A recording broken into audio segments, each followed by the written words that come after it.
All right, today in New York at their Park Avenue offices, Tom Brady is going to walk in with his lawyers, and he's going to sit down with Roger Goodell, and maybe, just maybe, Roger Goodell will get the true story about what actually happened.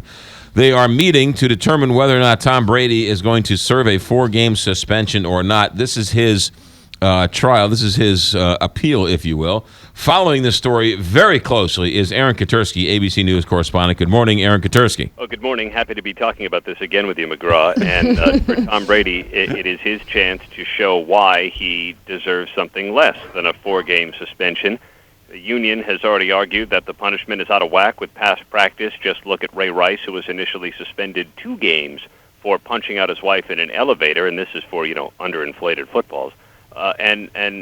The union has also argued that the Wells report, on which the punishment is based, is just nothing that would ever hold up in court. And indeed, it found that it was more probable than not that Brady likely knew and may have, even instructed the footballs to be inflated to a certain PSI that is below the regulations set by the NFL.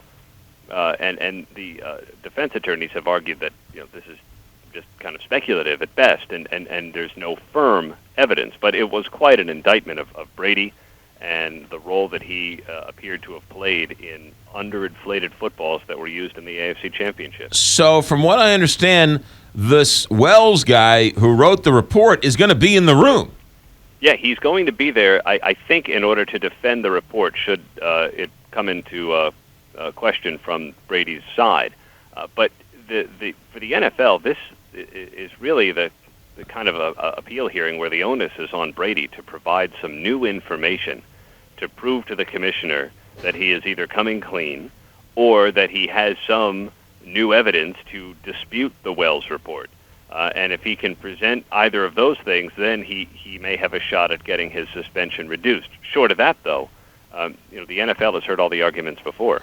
Yeah, that's a great point, because in the Wells report, he states that he was not very forthcoming in questions and not very forthcoming with his cell phone and his text messages. So he wouldn't turn that over, so they couldn't follow these text messages. That's why there were text messages from the locker room attendants and not from Tom Brady.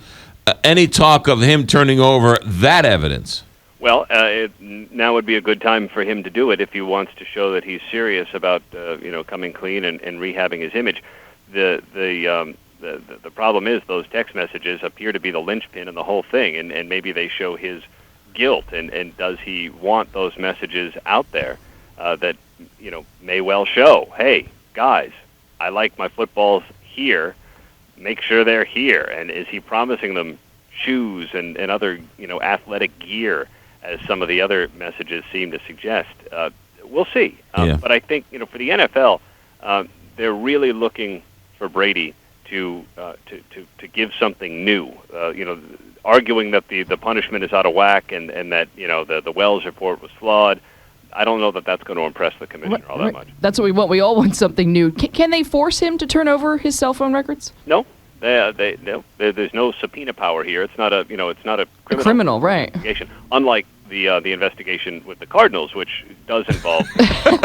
Thank you, Aaron. That was a great block and pivot, by the way. Do we have any idea as to when Roger Goodell is going to make his decision? No, he'll likely make it before the season starts, and with training camp getting underway shortly, the Patriots are going to want to know how to plan for the first 4 games. I mean, right now they are trying to plan for the immediate future without Tom Brady in the lineup. And it really does, I think, speak volumes as to where the NFL has come in the last year or so with matters of player conduct, when the commissioner is willing to suspend arguably the most high-profile player in the game for 4 games. I think it's pretty stunning. Yeah, first of all, it's not arguably, he is. And this coming from a Jets fan, 4 games is a lot. In football, I mean, right. That's a lot. Not to mention the loss of a draft pick and the $1 million. The Patriots have... Patriots are going to eat, by the way. They decided they would not appeal. Right, which is interesting. They're not appealing, but Tom Brady is. But this Ray Rice thing, they keep saying he got 2 games. Well, initially he got 2 games. Now he's out of the league indefinitely, right? So that Ray Rice, there's a sort of an asterisk to that. Ray Rice only got 2 well, games. except that the indefinite suspension, remember, was overturned, and so Ray Rice is free to come back into the league if any team will have him. And so far, there's that we know of no interest there. Yeah. So Brady does, I think, have an argument there that the punishment, and this has been a criticism of the NFL for a long time, that the players and the union have no idea what Goodell's going to do, that every case is decided ad hoc, and there's no consistent policy. And that's something the league had tried to address, at least when it comes to domestic violence.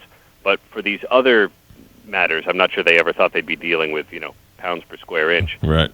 But for these other matters, there isn't really a set course of action. Aaron Katersky, have a good day. Thanks for checking in. You too, McGraw. 728 here, Big 550 KTR.